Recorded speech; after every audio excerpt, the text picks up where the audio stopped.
오늘 우리에게 주실 하나님의 말씀은 에베소서 5장 15절에서 18절 말씀, 15절 말씀부터 우리 함께 봅니다. 그런즉 너희가 어떻게 행할지를 자세히 주의하여 지혜 없는 자같이 하지 말고 오직 지혜 있는 자같이 하여 세월을 아끼라. 때가 악하니라. 그러므로 어리석은 자가 되지 말고 오직 주의 뜻이 무엇인가 이해하라. 술 취하지 말라. 이는 방탕한 것이 오직 성령으로 충만함을 받으라. 아멘.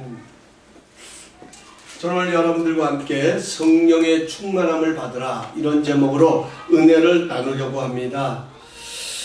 여러분, 건물에 있어서 중요한 것은 기둥입니다. 지금 우리가 하나님 앞에 예배 드리고 있는 이 건물도 이렇게 건전하게 든든하게 서 있을 수 있는 것은 기둥이 이 건물을 받치고 있기 때문입니다. 물론 우리 눈에는 지금 기둥이 어디에 있는지 보이지 않지만, 그러나 이 설계도를 가서 보면 이 건물을 지을 때는 반드시 기둥이 있습니다. 그 기둥 위에 건물은 지어지게 됩니다. 기둥이 든든해야 건물은 안전합니다. 이 기둥이 튼튼하려면 주춧돌이 있어야 합니다. 기둥은 스스로 서 있는 것이 아닙니다. 자신을 붙들어주고 받쳐주는 주춧돌 때문에 흔들리지 않고 건물을 받치고 있는 것입니다. 우리 예수님은 교회의 주춧돌이 되십니다. 성경은 예수님을 일컬어서 교회의 모퉁이돌이 되신다, 이렇게 표현을 합니다. 우리 한 사람 한 사람은 교회를 이루고 있는 하나님의 기둥인 것입니다. 우리를 통해서 이 교회가 든든히 세워져 가는 것입니다. 우리의 신앙이 굳건해야 우리의 교회가 든든해지는 것입니다. 우리의 신앙이 굳건해지려면 교회의 주춧돌이 되시는 예수님께 붙들려 있어야 합니다. 이것이 바로 우리가 든든한 신앙을 가질 수 있는 비결이고 우리 교회가 든든히 서갈 수 있는 비결인 것입니다. 어느 선교사님 한 분이 인도에서 주님의 복음을 전하다가 그 지역을 떠나게 되었습니다. 이제 막 기차를 타고 그 지역을 떠나려고 하는데 길을 나서는데 어느 청년이 찾아와서 선교사님에게 신앙 상담을 합니다. 선교사님, 제가 선교사님이 전한 복음을 듣고 예수님을 만나고 나니 얼마나 기쁜지 이제는 이 예수님을 따라서 살고 싶지 않습니다. 그러나 이 세상은 시험도 많고 어려움도 많을 것 같은데 어떻게 해야 내가 만난 예수를 떠나지 않고 살 수 있겠습니까? 이렇게 물었습니다. 이런 질문을 받았던 선교사님은 잠시 생각을 하더니 안주머니에서 볼펜을 하나 꺼내 청년에게 주면서 이 볼펜을 한번 세워보라고 주문을 합니다. 요구를 합니다. 볼펜을 받아들은 청년은 선교사님이 요구한 대로 그 볼펜을 세워보려고 열심히 노력을 해보지만 그것이 잘 서지를 않습니다. 이 모습을 지켜보던 선교사님이 이 청년을 향해 이렇게 말합니다. 볼펜을 세우려고 해도 잘 안되지. 설령 간신히 볼펜을 세운다 해도 조금만 흔들리고 바람만 불어도 금방 넘어지고 말지. 그러나 내가 이렇게 붙들고 있으면 세워지는 것은 물론이요, 이 손을 놓지 않는 한 볼펜은 절대로 넘어지지 않게 되네. 바로 그것이 예수를 떠나지 않는 비결이네. 볼펜은 스스로 설 수 없으나 누군가 붙잡고 있으니까 안 쓰러지는 것처럼 성령님께서 자네를 붙들어 주시면 절대로 넘어지지 않을 것을. 그러니 성령 충만한 삶을 살아가게라고 방법을 일러 주었다는 이야기입니다. 그렇습니다. 우리는 누가 나를 주장하느냐, 누가 나를 붙들고 있느냐에 따라 달라지는 것입니다. 성령님이 나를 붙들고 계시면 성령의 사람이 되는 것이고, 악한 것이 나를 주장하면 악한 사람이 되는 것입니다.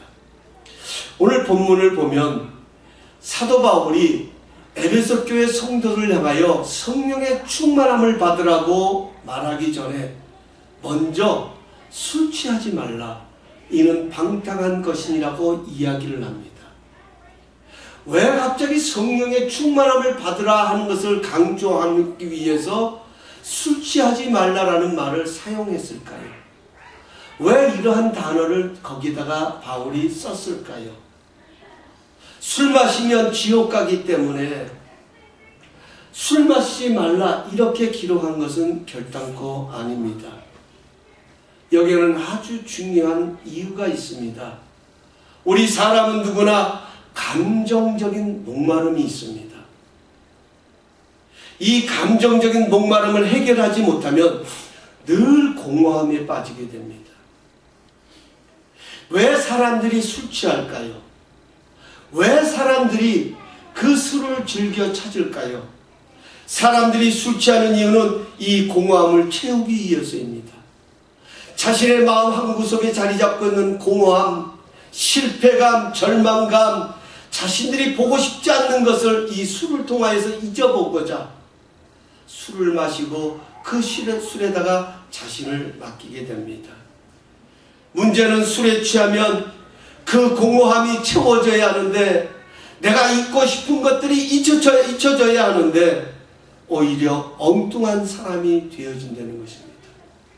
나쁜 변화가 일어납니다.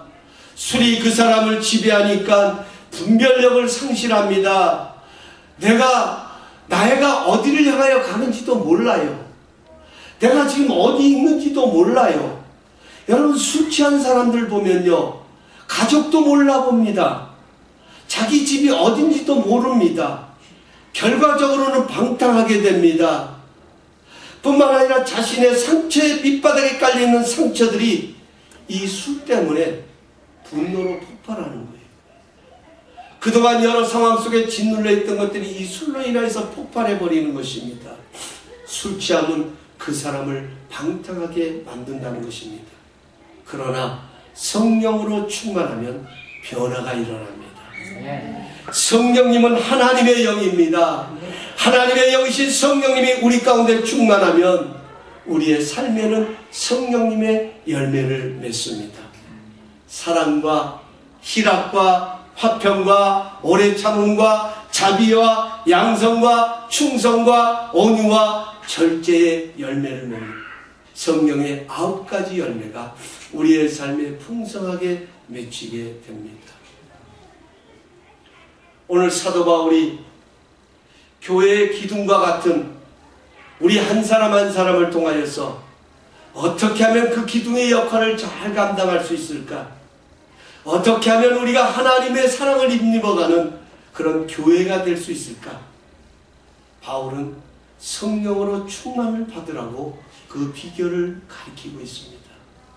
사랑하는 성도 여러분, 우리 다이아몬드 감사하는 교회가 성령의 충만함을 힘입어가는 능력 있는 교회가 되길 예수님의 이름으로 축복합니다. 아멘. 이게 관건이에요. 이게 제일 중요한 거예요. 성령으로 충만함을 입으면요, 놀라운 일이 일어납니다. 그 놀라운 일들이 많이 일어납니다. 많은 변화가 일어납니다. 그 변화 가운데 3가지가 오늘 본문 속에 기록되어 있습니다. 첫 번째로, 성령으로 충만하면 사랑 가운데 행하게 되어집니다. 사랑 가운데 행하게 됩니다. 오늘 본문 에베소서 5장 1절 2절을 한번 보시겠습니다. 우리 한번 한 목소리로 성경을 펼치신 분들은 우리 한 목소리로 함께 봉독하십니다. 1절 2절 시작. 그러므로 사랑을 받는 자녀같이 너희는 하나님을 본받는 자가 되고 그리스도께서 너희를 사랑하신 것 같이 너희도 사랑 가운데서 행하라. 그는 우리를 위하여 자신을 버리사 향기로운 제물과 희생제물로 하나님께 드리셨느니라. 아멘. 사도 바울은 예수 그리스도로 말미암아서 하나님과 가까워진 여러분과 저를 향하여서 우리가 하나님의 사랑을 받은 자녀답게 사랑 가운데서 행하라고 말씀하고 있습니다. 얼마나 여러분 중요한 권면입니까? 여러분 사랑하며 살고 싶지 않습니까? 내가 예수 믿고 난 다음에 받은 축복이 있다면 사랑의 사람이 되는 거예요. 우리는 사랑하면서 그 사랑을 나누면서 그 사랑을 끼치면서 그 사랑을 누리며 살아가고 싶은 것이 우리의 삶의 모습입니다. 여러분 우리 교회가 예수님의 능력을 나타내는 교회가 되려면 사랑이 충만해야 합니다. 사랑이 충만하면 여러분 그곳에는 사람이 모이게 되어 있어요.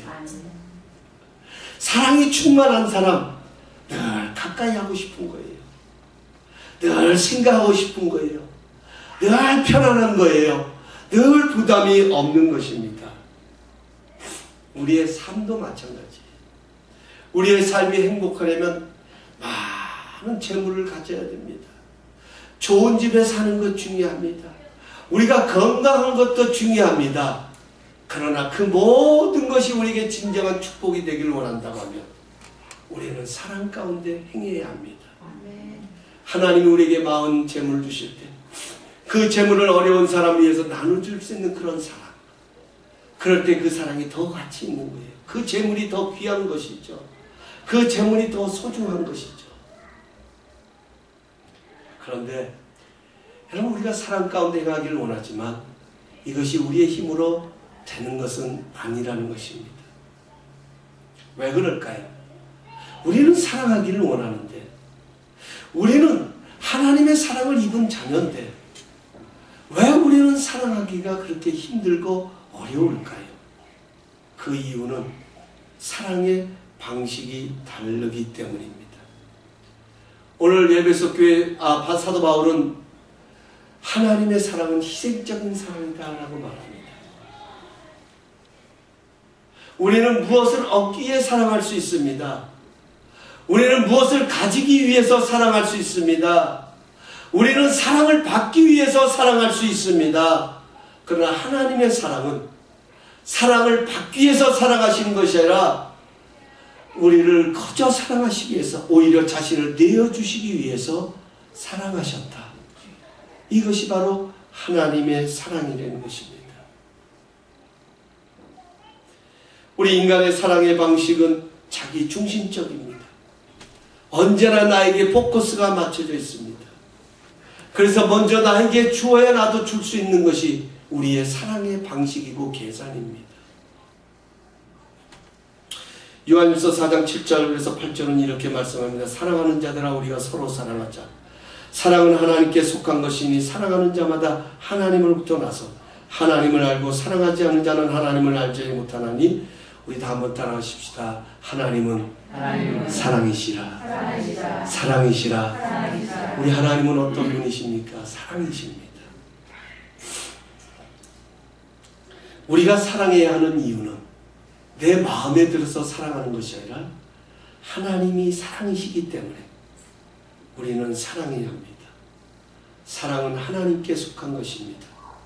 하나님의 영이신 성령님이 우리 안에 충만할 때 사랑 가운데 행하게 되어집니다. 그 하나님의 영이신 성령님이 하나님의 사랑의 영으로 우리 안에 충만하게 채워질 때 우리는 어떤 상황 속에서도 사랑할 수 있는 능력을 얻게 되는 것입니다. 사실 우리의 삶의 터전은요 전쟁터와 같습니다. 참 사랑하기 힘든 그런 상황을 살아가고 있습니다. 때로는 어렵게 하고 힘들게 하는 아픔과 상처들이 우리 가운데 찾아올 때가 너무나 많습니다. 그럼에도 불구하고 우리는 사랑해야 합니다. 이것이 성경의 가르침입니다. 이것이 하나님이 기뻐하시는 하나님의 뜻이라고 말합니다. 그런데 문제는 그 사랑이 마음먹는다고 되는 것이 아닙니다. 사랑할 수 있는 능력이 주어져야 합니다. 내 마음에 드는 사람, 나를 기쁘게 하는 사람, 나를 알아주는 사람 얼마든지 사랑할 수 있습니다. 그러나 원수, 내 마음대로 사랑할 수 없습니다. 나에게 아픔을 가져다 주는 사람, 나에게 상처를 준 그 사람 용서한다는 건 어렵습니다. 내 힘으로 안 됩니다. 아니, 사랑하고 싶습니다. 용서하고 싶습니다. 그러나 내 힘으로 용서하려고 하면 그 상처가 생각납니다.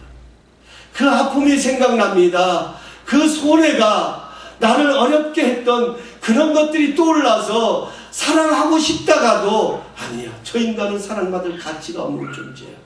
포기할 때가 있습니다. 그러나 하나님의 영이신 성령님이 내 안에 충만할 때 우리는 원수도 사랑할 수 있습니다.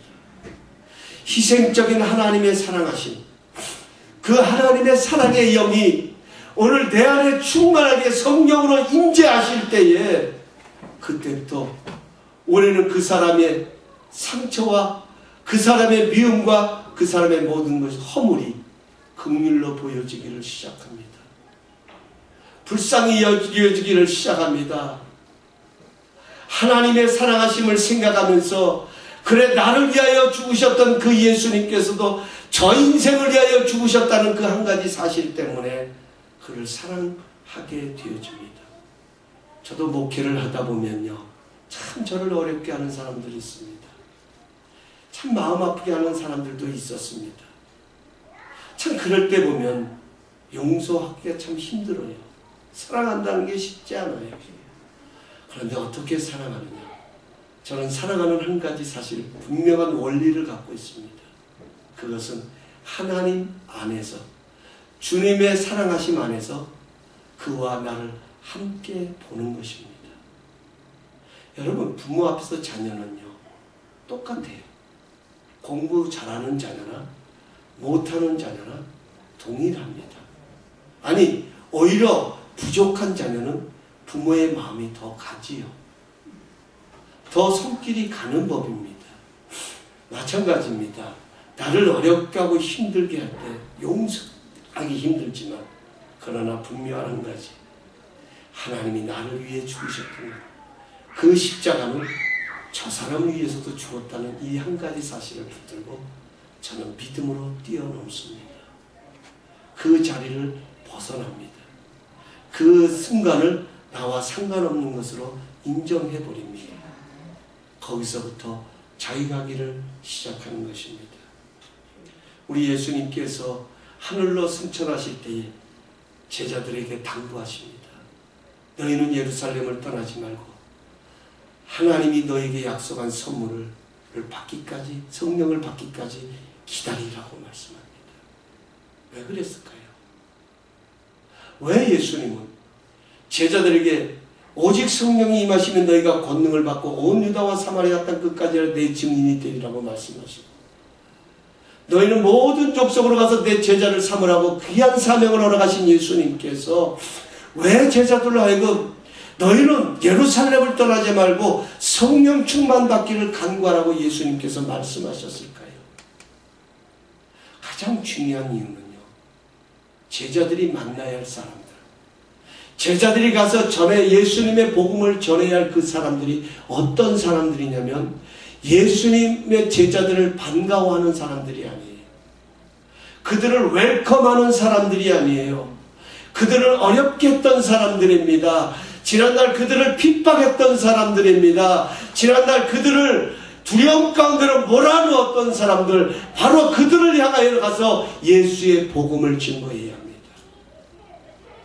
여러분, 어떻게 그것이 가능하겠습니까? 가서 전도해야 합니다. 가서 예수님이 당신을 위하여 십자가에 죽으셨습니다. 예수 믿으세요. 전해야 되는데 나에게 어려움을 주고 나에게 아픔을 주고 나에게 고통을 주었던 그 사람을 향하여 가서 어떻게 그런 이야기를 할 수 있고 어떻게 그런 복음을 전할 수 있습니까? 성령 충만입니다. 사랑이신 하나님의 영이신 성령님께서 그 안에 충만할 때 담대히 사랑으로 하나님의 복음을 전할 수 있는 거예요. 그래서 제자들은 그 성령의 충만함을 받고 그 예수님을 그렇게 싫어하고 예수님을 그렇게 조롱하던 사두개인들과 바리새인들과 그런 율법학자들을 향해서 담대하게 외치게 되는 것입니다. 예수 그리스도의 복음을 전하게 됩니다. 사랑하는 마음. 사랑하는 성도 여러분, 우리 모두 성령으로 충만함을 받아 하나님의 사랑이 풍성함을 이루어가는 멋진 그리스도인이 될 수 있기를 예수님의 이름으로 축복합니다. 우리 교회가 성령 충만 받아야 하는 것은, 성령 충만 받을 때 하나님의 사랑의 영이 우리 안에 충만하게 될 줄로 믿습니다. 두 번째로, 성령으로 충만해야 하면 지혜 있는 삶을 살게 됩니다. 오늘 15절에 가서 보면 지혜 있는 자가 되라고 말합니다. 여기 지혜라고 하는 것은 두 가지의 중요한 의미를 담고 있습니다. 하나는 판단이고 하나는 선택입니다. 다시 말하면 지혜는 내게 있어서 무엇이 좋은 것인지를 판단하고 그것을 선택하는 능력입니다. 그래서 하나님의 말씀인 성경은 이 지혜의 중요성을 강조하고 있습니다. 잠언 3장 15절은 지혜는 진주보다 귀하니 너의 사모하는 모든 것으로 이에 비교할 수 없도다. 우리가 어떤 것을 사모해도 지혜만큼 귀중한 것이 없다라는 것입니다. 또 잠언 4장 6절은 말합니다. 지혜를 버리지 말라. 그가 너를 보호하리니 그를 사랑하라. 그가 너를 지키리라. 우리를 붙들어주고 우리를 사랑하고 우리를 지켜주는 것은 하나님이 주시는 지혜라는 것입니다. 여러분, 여호수아 2장에 가서 보면 기생 라합이라는 이방 여인이 나옵니다. 이 여인의 직업은 창녀였습니다. 왜 이 여인이 창녀가 되었는지 성경은 정확하게 기록하고 있지 않기 때문에 우리는 그 내용을 알 수는 없습니다. 그러나 이 기생 라합은 하나님께서 이스라엘 백성들에게 이 여리고성을 주셨다는 믿음을 가지고 여리고를 정탐하러 온 정탐꾼들을 숨겨주었습니다. 여러분, 이것은 결단코 쉬운 것이 아닙니다. 이것은 어려운 선택입니다. 자신의 목숨을 내어놓아야 하는 그런 결단이 필요한 것입니다. 그러나 기생 라합은 하나님의 신실하심과 하나님의 능력을 믿고 하나님을 선택함으로 구원함을 얻게 되었습니다. 비록 신분적으로는 창녀였고 세상에서는 인정받지 못한 인생을 살고 있었지만 자신에게 주어진 순간의 올바른 판단과 선택을 통해 하나님의 은혜를 누리게 된 여인입니다. 이것이 바로 지혜라는 것입니다. 여러분, 우리는 어떻습니까? 우리는 이 땅을 살아가면서 믿음 잃지 않고 승리하기 위해서 얼마나 힘쓰고 애씁니까? 그러나 그것이 내 생각대로 쉽지 않다는 것을 우리는 너무도 잘 알고 있습니다. 아니, 때로는 넘어져 있는 자신의 모습을 보면서 실망하기도 합니다. 그러나 지혜로운 사람은 이때를 소중하게 여깁니다. 지혜로운 사람은 세월을 아끼기에 이런 상황을 그냥 넘기지 않습니다. 오히려 이런 상황이 유익이 되게 합니다. 내가 힘쓰고 애쓸수록 느끼고 깨달아지는 것은 하나님께서 나를 붙들어 주시고 주장하여 주실 때 비로소 든든히 설 수 있음을 깨닫게 되어집니다. 그래서 야고보서 1장 5절은 말씀하십니다. 너희 중에 누구든지 지혜가 부족하거든 모든 사람에게 후히 주시고 꾸짖지 않으시는 하나님께 구하라. 그리하면 주시리라. 사랑하는 성도 여러분, 지혜는 하나님께로부터 오는 것입니다. 하나님이 주시는 지혜는 단순히 어떤 지식의 축적이 아니라 하나님이 우리에게 주신 교훈들을 우리의 삶의 현장에서 어떻게 적용시킬 수 있는지 그것을 깨닫게 하는 능력이 바로 지혜인 것입니다. 성령님은 지혜의 영이십니다.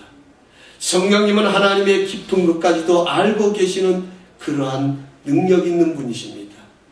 그러므로 우리 모두 성령으로 충만함을 받아 이 세상을 지혜롭게 살아가시는 그런 복 있는 성도님들 되시기를 예수님의 이름으로 축복합니다.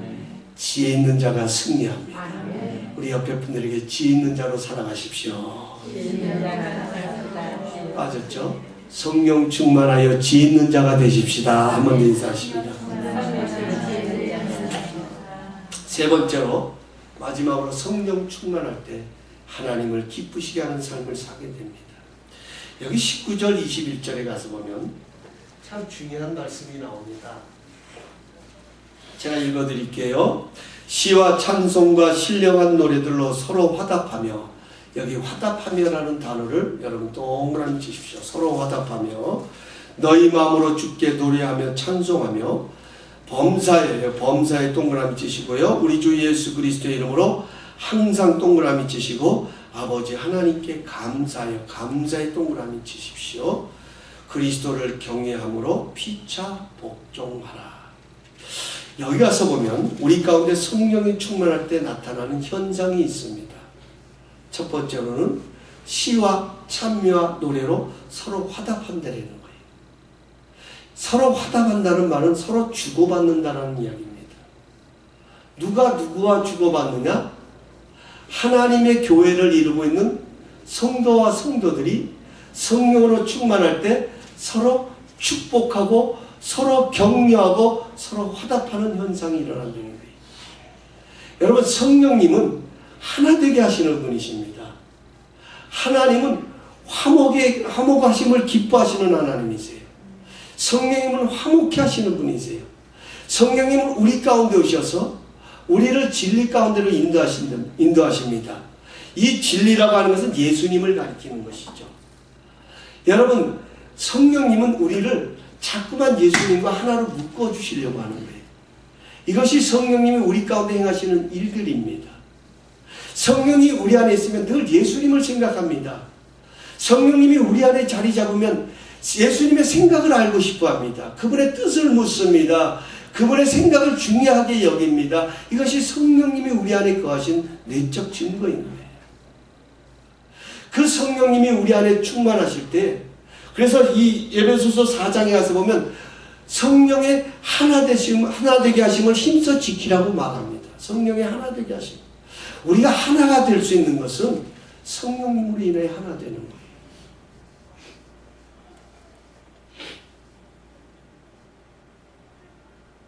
두 번째로, 성령님이 우리 안에 충만하게 될 때, 우리가 하나가 되어질 때 하나님 그 모습을 보고 기뻐하시겠죠. 두 번째로, 성령님이 우리 안에 충만할 때 나타나는 하나님이 기뻐하시는 것은 무엇이냐? 하나님은 찬송받기에 합당하신 분이라는 거예요. 하나님이 우리를 지으신 목적은 찬송을 받기 위해서예요. 찬송을 부르게 하기 위해서 우리를 불러내신 거예요. 우리가 모일 때마다 가장 소중한 것은 하나님을 높여드리는 거예요. 하나님을 경배하는 거예요. 하나님의 성호를 찬양하는 거예요. 하나님이 이 모습을 보시면서 가장 기뻐하십니다. 저는요, 가끔 우리 성도님들이 또는 외부에 나가서 어떤 분들이 저를 굉장히 아주 귀중하게 이렇게 격려해 주시고 소중히 여겨 주실 때가 있어요. 목사님, 정말 우리 목사님은 뭐 어쩌고 저쩌고. 여러분, 그런 이야기를 들을 때요, 얼마나 제 마음이 기쁜지 몰라요. 뭐 왜 기쁠까요? 인정받고 있다는 게 기쁜 거예요. 나를 알아준다는 것이 기쁜 거예요. 그래도 김 목사가 아직은 어디 가서 쓸모가 있구나 하는 것이 기쁜 거예요. 여러분은 안 그러십니까? 전혀 여러분들은 안 그러신 표정을 짓고 앉아 계시는데 저는 그렇습니다. 누군가 저를 칭찬해주고 누군가 저를 알아주면 그렇게 고마울 수가 없어요. 여러분, 하나님의 가장 큰 기쁨은 예수님의 피로 말미암아 하나님과 가까워진 우리, 하나밖에 없는 독생자를 내어주시면서까지 우리를 도로 사셨던 우리 자신들이 하나님을 높여드리고 하나님을 찬송하고 하나님을 기뻐할 때 하나님은 가장 기뻐하실 거예요. 아니, 어쩌면 눈에서 눈물이 쭉 흐를 거예요. 탕자가 돌아올 때 그 아버지의 마음이 어떻겠습니까? 여러분, 아직도 상가가 뭔데 먼저 뛰어가서 그 아들들 부둥켜 안지 않습니까? 잃어버렸던 내 아들이 돌아왔다고 살찐 송아지를 잡아서 잔치를 열자고 한 것이 아버지의 마음이죠. 하나님이 동일하게 거죠. 여러분, 찬송은 아무나 할 수 있는 것 아닙니다. 성령 충만한 자가 찬송할 수 있습니다. 여러분, 어렵고 힘들수록 간절히 바라옵기는 여러분 안에 성령님이 충만하게 임재하셔서 어려움 가운데서도 태산을 넘어 홍곡에 가도 빛 가운데로 가는 이러한 능력의 찬송들이 여러분의 입속에서 담대하게 흘러나올 수 있기를 예수님의 이름으로 축복합니다. 뿐만 아니라 하나님은 감사하는 자를 기뻐하십니다. 항상 감사하는 자. 여러분 성령 충만하셔서 감사하는 자 되십시오. 어떤 상황 속에서도 불평과 원망과 비난은 오늘 이 시간부로 예수의 이름으로 내게서 묶음을 놓고 떠나갈지어다 선포하시고 성령의 충만으로 항상 감사하십시오. 남편을 보면서 감사하시고 아내를 보면서 감사하시고 좀 말을 안 듣는 자식을 보면서도 저놈의 자식이 얼마나 크게 자되려고 저러는지 하나님 감사합니다 하고 축복하십시오. 그 감사가 그 자녀를 하나님께 역사를 이끌러오는 축복의 또 다른 감사의 조건이 될 줄로 믿습니다. 이 성전 감사하십시오. 여러분 저 밖에서 드리지 않은 것 감사하십시오. 그래도 이런 곳에서 하나님 앞에 모여 예배 드릴 수 있는 것 감사하십시오. 항상 감사의 조건을 찾아 감사하십시오. 성령 충만하면 이러한 역사가 우리에게 일어나게 될 것입니다. 이제 말씀을 맺습니다. 여러분 신앙생활의 핵심은 두 가지입니다. 우리에게 이것은 꼭 있어야 합니다. 하나는 은혜입니다. 하나님의 은혜가 있어야 합니다. 또 하나는 성령 충만입니다. 하나님의 은혜와 성령 충만은 항상 함께 공존합니다. 은혜는 값없이 주시는 하나님의 선물이라면 성령 충만은 값없이 주신 하나님의 선물을 누리며 살아가는 능력을 말하는 것입니다. 아무리 신앙생활을 오래 했어도 은혜가 떨어지면 메마른 법입니다. 은혜가 떨어지지 않기 위해서는 성령으로 충만해야 합니다. 주어진 은혜를 잘 유지하고 누리며 살아가는 것도 성령으로 충만을 해야 합니다. 여러분 우리가 이 교회를 사랑하는 이유는 다른 것 아닙니다.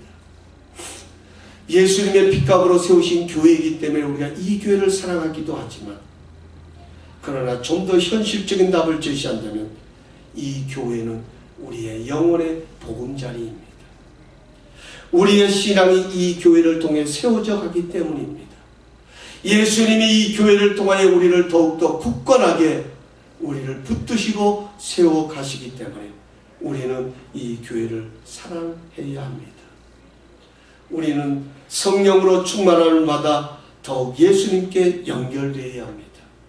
성령의 충만함으로 더 사랑 가운데 행해야 합니다.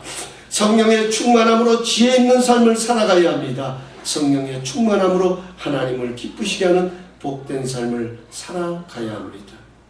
오직 성령으로 충만함을 받으라는 이 바울의 축복의 권면이 오늘 우리의 삶의 열매로 맺혀지기를 예수님의 이름으로 축복합니다. 기도하시겠습니다.